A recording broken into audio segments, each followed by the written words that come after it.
Hello, I'm Tony Pearson-Young and welcome to the Dulux Academy Podcast.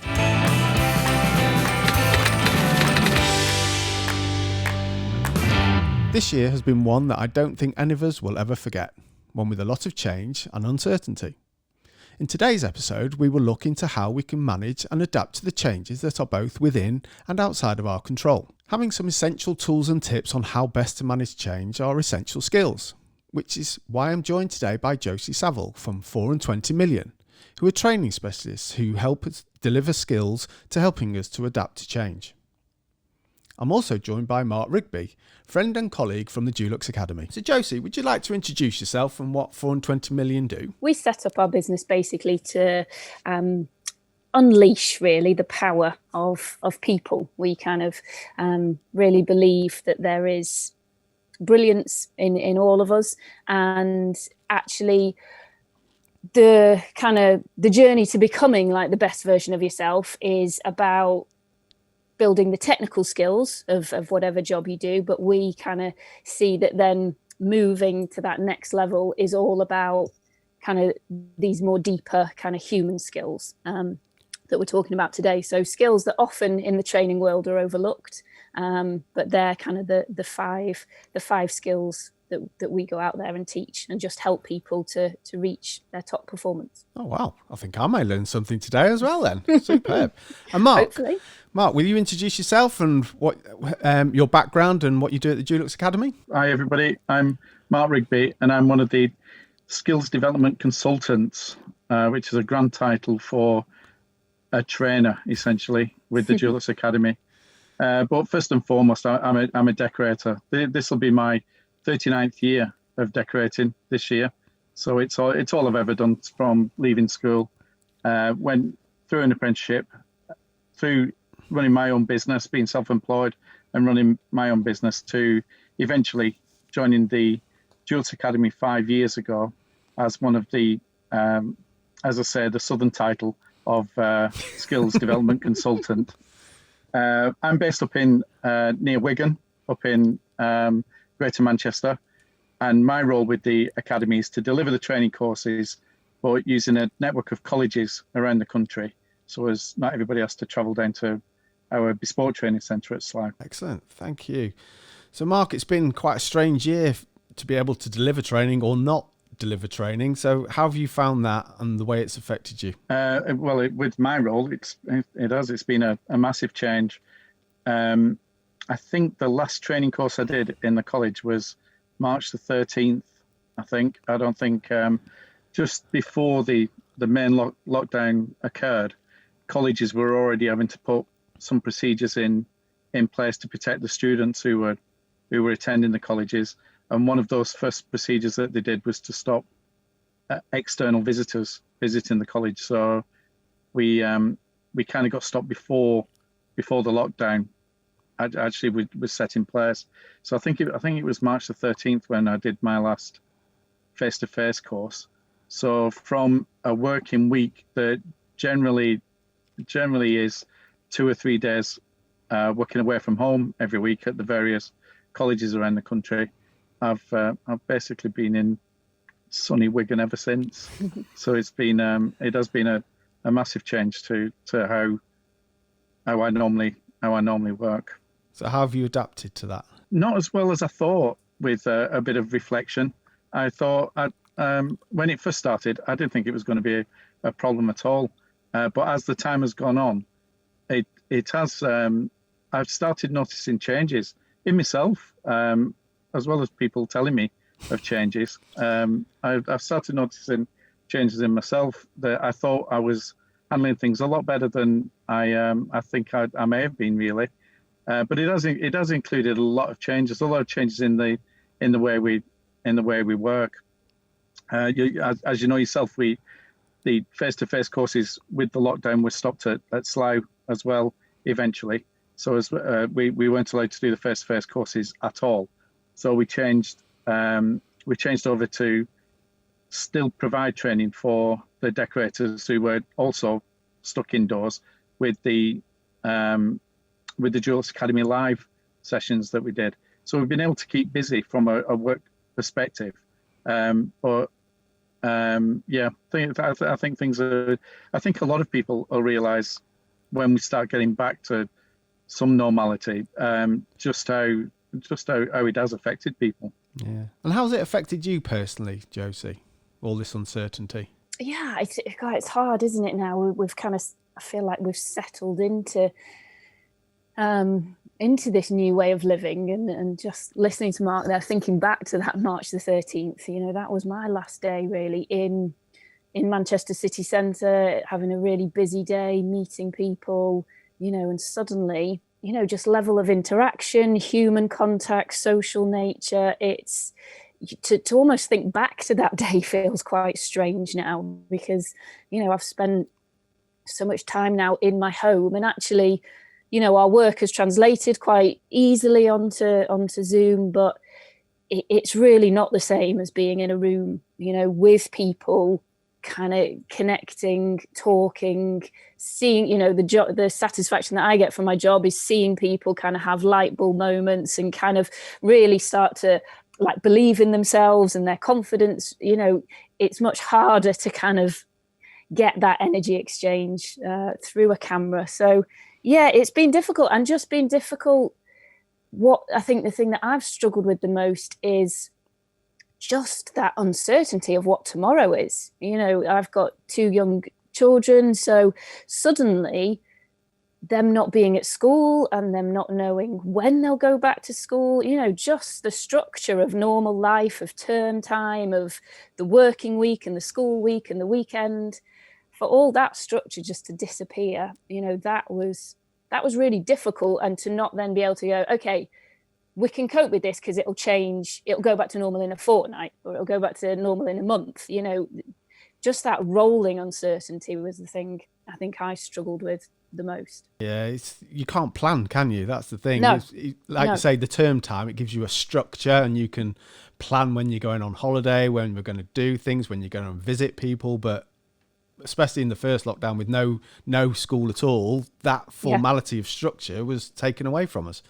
Yeah. So do you think that had an impact on yourself? Yeah, definitely. I am a planner, and I like looking forward to things. And I think where I ended up having to get to, just to almost to protect myself, was let's just stop making plans. Because, we used to make kind of even a little glimmer of hope of, okay, we'll meet my sister and my niece and nephew at the weekend. And then before it got to the weekend, the rules changed and you could no longer do that. And that's ripped away from you, So I think I just kind of really retreated in a way to kind of self-preserve and think, okay, if I don't make the plans, then I won't be disappointed, but then you kind of realize that you're just living this very flat, and I'm lucky that my house is noisy with 2 young kids, a husband, the isolation that I could feel, wasn't there. There was noise, and there was a lot of energy there, but still, it wasn't normal to just kind of live this daily existence of just this tiny world. I love hugging people. I love my friends. I really miss just the tactile kind of energy of meeting up with people that you care about and giving them a good hug. Hopefully we can do it with our nearest over Christmas. That's something to look forward to. Yes. So with the constant change in the government guidelines, Mark, how do you feel that that's affected you personally and professionally? Have you been able to manage that? Yeah, because of the way we set up the Josie Academy Live, the guidelines don't really seem to affect me much anymore. I've kind of got into a routine of working now, and I think this is, as I say, I'm up in the northwest, as I think Josie is.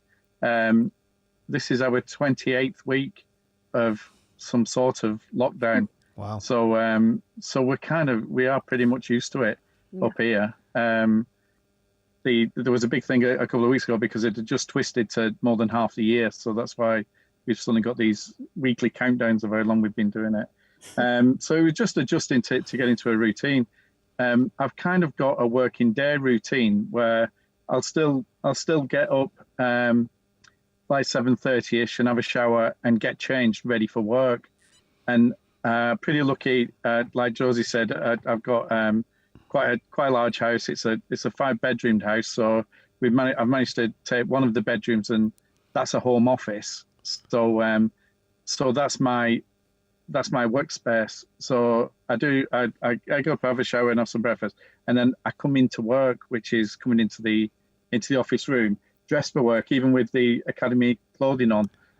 Come in dressed for work, just to get your mindset of you're at work. Then I have one of the biggest changes, as if anybody's watching the video back of this, is that I'll be wearing glasses. I hardly ever wore glasses. I needed glasses for reading, but I hardly ever wore them. Whereas now I spent that so long in front of the laptop that I can't manage without them anymore. I really need them now. So people seeing me for the first time I'll realise I'm suddenly wearing glasses, and that's basically why.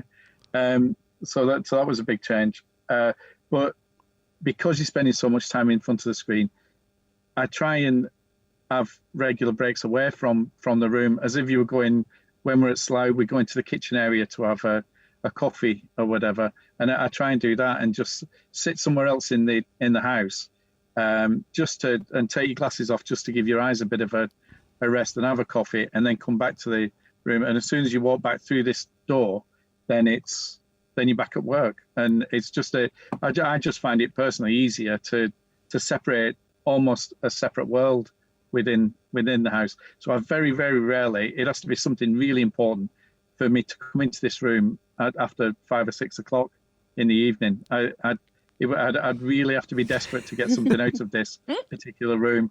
It'd be like you driving back to Slough to go and pick something up. You'd leave it till the morning after, and I try and do that, and try and just keep it completely separate. Would you claim for overtime then if you did have to go back into the office after 5? Yeah, I will put that down on my overtime sheet. Yeah. So how's it affected your delivery of training, Josie? Have you been able to the wonderful thing that is Zoom and Teams? Indeed. Yeah, similar hit listening to Mark. My eyes are definitely suffering. I haven't booked in for an eye test yet, but yeah, a couple of days ago, after a full day of just bouncing from meeting to meeting, I did think, I'm really struggling here. But yeah, it has translated. We've worked quite hard to, whereas we used to deliver a lot of work, kind of day-long workshops. We've just found that obviously you just have to adapt your content. We've turned a lot of our content more modular, so we kind of find that an hour and a half really is your maximum, that people can kind of stay engaged, stay upbeat, and it's really important, as Mark said, it's really important to move around. It's really important to take breaks. I think a lot of people are working, longer stretches of time without a break, because you kind of feel, it feels different getting up and making yourself a cup of tea, whereas at work you'd go into the office, you'd make a cup of tea, you'd chat with colleagues, those natural kind of breaks, a natural rhythm of a working day happens in an office. At home, I think people are just 8, 9, 10 hours kind of straight and just working because the laptop's there. I love the idea of shutting that spare bedroom door and not going back in, but a lot of people don't have the luxury of that, so if the laptop's sat on the kitchen table and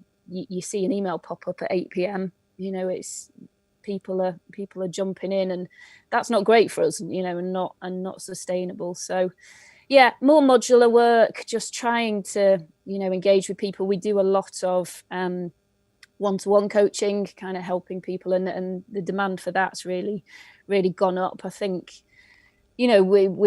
we've had to all just dig deeper really this year. It's kind of really kind of find inner resolve. A lot of people who live on their own, really having to dig deep for that inner confidence, kind of be their own cheerleaders rather than, potentially have your line manager or your colleagues sat around you to kind of help you out, be much more kind of individual, making things happen on your own. It's it's difficult, and you can feel quite isolated and quite exposed. So yeah, we've been dialing up really the phone calls, the checking in, the just even just to call, people that we work with, just to say hi, are you all right, rather, so less formal in a way, just dialing up that human, kind of making sure no one gets lost, really. Yeah.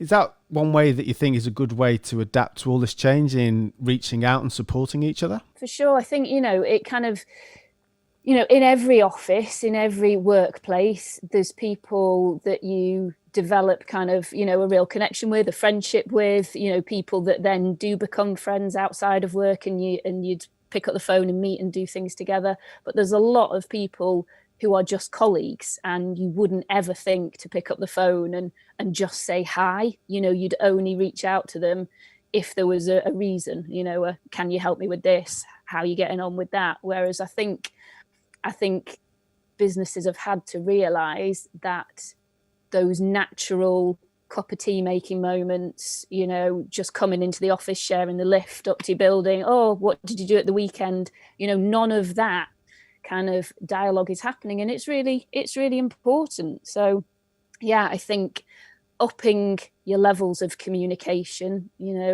having, even though it sometimes feels awkward, but the first 5 minutes of a Teams, Zoom, whatever it is, having that kind of what did you all get up to at the weekend kind of small talk, it doesn't feel natural on you feel like you should just get straight into the meeting, but actually we all need that, and people who are living on their own need that more than ever. So yeah, encouraging people to phone people that they've never done. One of the companies I've worked with have done a really nice initiative where they kind of spin a dial, and 2 people are picked out, and at 10 o'clock they make a cup of tea and phone each other, and it might be 2 people that have never spoken before, and there's no pressure. They're just kind of going, hey, how are you getting on? A 10-minute conversation, but it's really nice. It's had a massive impact on a lot of people.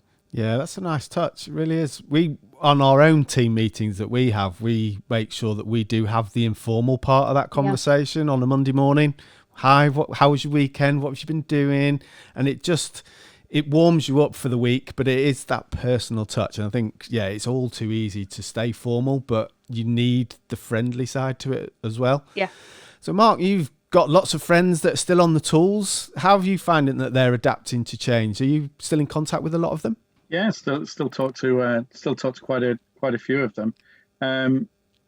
They're quite lucky. I feel when you look at a lot of the industries around the country and indeed the world that are really struggling, things like the airline industries, and where everything's virtually on the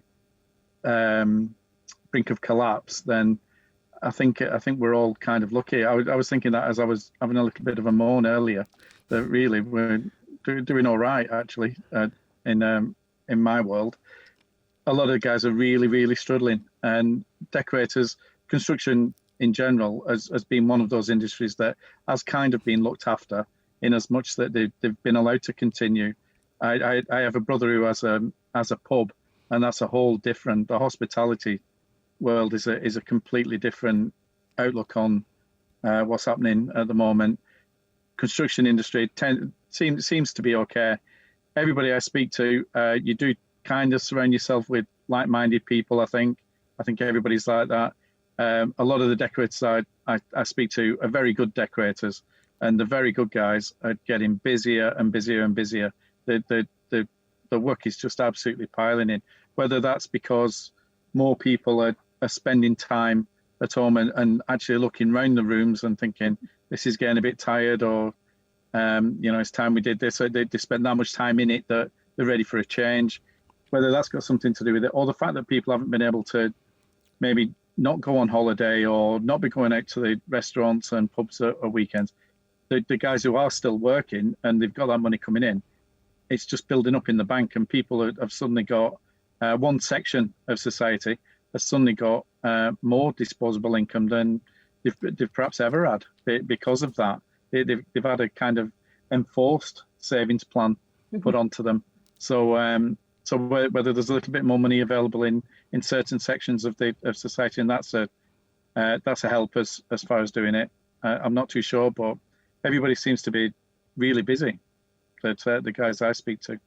Yeah, it does seem to be in construction overall a lot of work going on, a lot of change, like you say.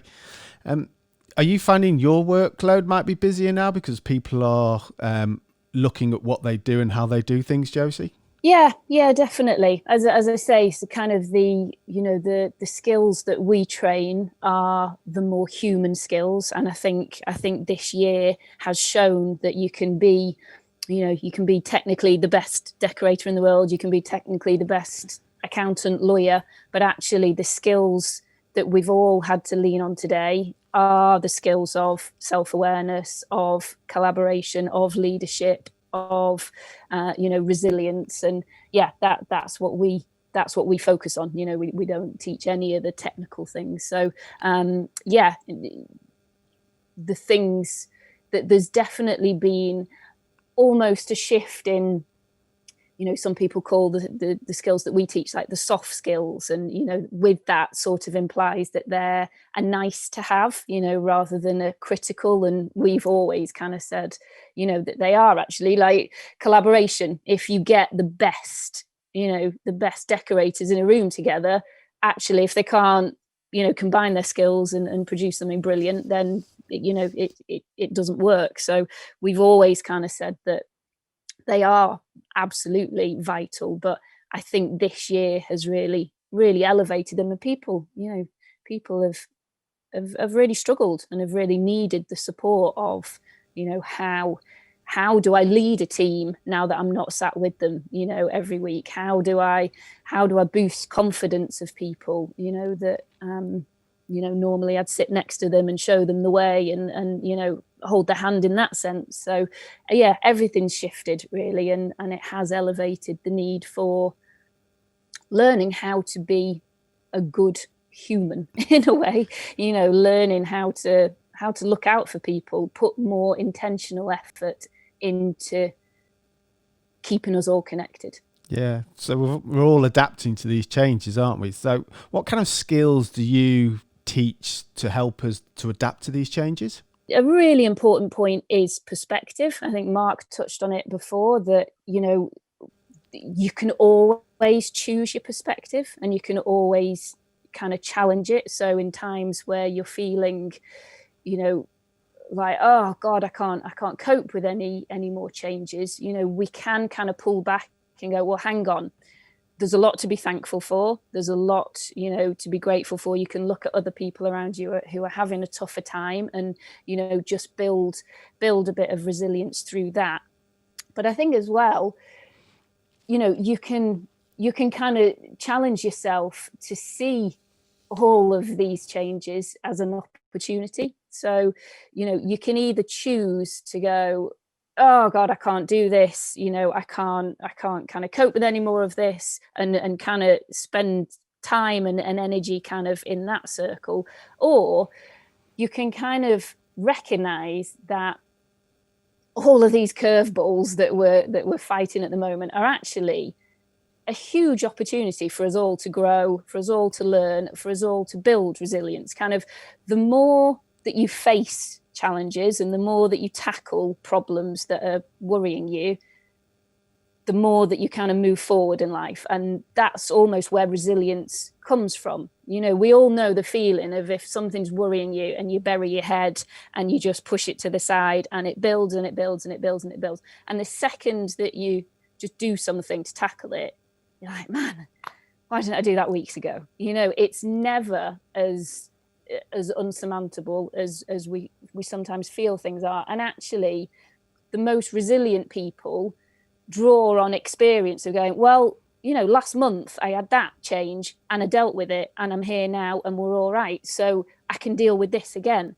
So the more that we face these curveballs and work out how to zig when we thought we were going to zag, the more the next time you come to it, you go, okay, I've faced something similar, I can do it. So I actually think we're all going to come out of this crazy time, a little bit stronger, a little bit more resilient in our own ability to change, to adapt, to know that what we thought, almost the foundations on which we've stood and built things have just crumbled, but we're all, doing the best that we can and doing all right. So that will enable us to kind of build that inner confidence, build that inner belief, recognize that there's far more to us than we thought, beforehand, and that we can face far more change than we probably realized we could. I think we're all a little bit stronger than we think we are, aren't we? But it's a case of being able to identify it. So what would be your top tips? Give me a couple of little top tips on how we could adapt to these changes. So one really nice top tip, I think, is to, and people might have heard of this, it's quite famous. So a guy called Stephen Covey, he wrote the book, The 7 Habits of Highly Effective People. And he talks about recognizing your circle of concern and your circle of influence. So if you're kind of visualizing that, the circle of concern is kind of this big, wide circle. And then a much smaller circle sitting within that is the circle of influence. And he basically says, your circle of concern is everything that's potentially worrying you at the moment. So, it could be, all the things from things that are really personal to me to things that, potentially climate change, Brexit, something that I've read about that's going on the other side of the world, something that's a hypothetical worry for me about the future that hasn't yet happened. So everything that I'm worried about. And it's really good to take a bit of time to think about what's worrying you, to actually take a step back and kind of go, okay, what is in my massive circle of concern? Because sometimes just in doing that, you'll realize there's a really small thing that's grown into this overwhelming kind of stress for you. And the second you kind of sit down and think about it, you can either quite quickly tackle it, or you can quite quickly go, oh, hang on, that's pepper in my head and I shouldn't let it, it's something that I can let go. So really important to spend time thinking about your circle of concern, but then kind of identifying this much smaller circle of influence. And that's about recognizing, okay, which things can I change? So if climate change is a big thing for you, if Brexit, we could invest tons of energy kind of arguing the pros and cons, but actually we're not able to make, a direct kind of impact on it. So it's about that kind of circle of influence is about recognizing where am I best? Where's it best to put my energy to, to make this better? Which of these worries can I solve? Can I tackle? Can I kind of make an impact on? And it's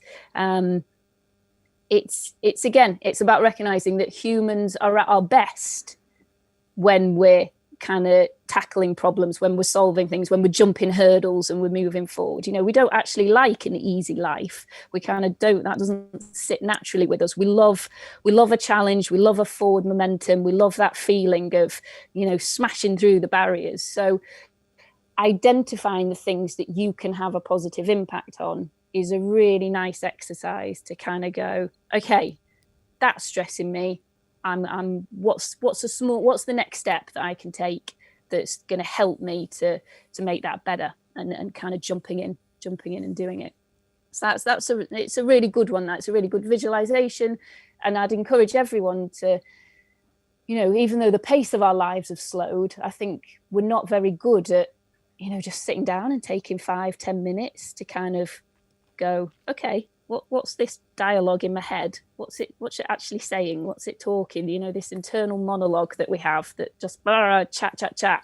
We very rarely sit down and actually listen to it. And, if you sit down with a blank piece of paper and kind of go, right, what is stressing me? What is worrying me? It's amazing what comes out and how much of that you can kind of discount and go, right, that's bigger than me.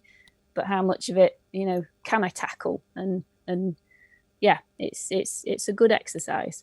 I think I'm going to try that myself, to be honest. I think I've got a few things floating around there that shouldn't really be floating. I need to concentrate my efforts and energies.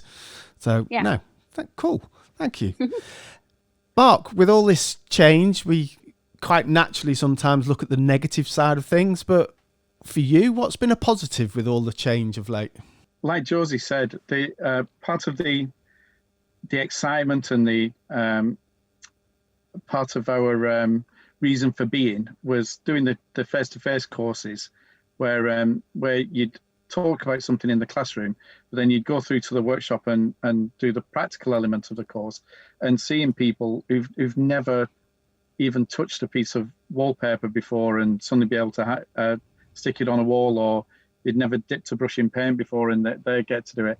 Or even better, somebody who's been doing something for 20 years and never even thought, actually, if I just do this, that's going to make my life so much easier.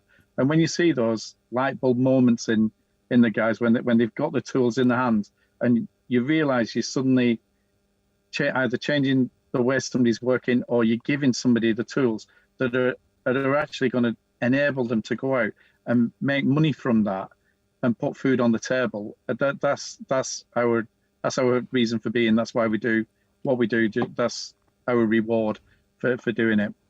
So when we stopped doing the face-to-face courses and we couldn't do that anymore, we looked at the Dulux Academy Live as almost like a diluted version of that we were still helping people, but maybe not in the same way. Whereas I've been pleasantly surprised that just going off the feedback that we've had from a lot of the delegates who've been on the sessions, just absolutely saying you've opened so much, like you've opened my eyes to different things, and never even gave that a moment's thought, and now I can go on and do that. So that's been a real positive. That even though I'm locked in my little cell here, but you're still being able to help people and change people's lives. So that's been a real positive. You've got all the thing of you've seen evidence up and down the country of people helping out. There's been a lot of community work. My wife's a teacher, headmistress. If she's listening to this, I'd better quickly alter that. But yeah, she's a headmistress at a school, and they've got challenging kids at that school anyway. So with the lockdown, everything just became exasperated, and some of the kids weren't going in, but some of them had no choice and they had to go in. So the staff were there as key workers to accommodate that, and just to make life just that little bit easier.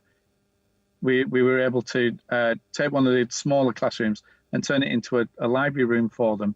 And I went down and decorated it over the weekend and put like a wallpaper of all books on it to give it that real library feel. Mm-hmm. And just it was like a Saturday and a Sunday morning out of your time. That to be quite honest, it got me out of the house, and it was somewhere different to go.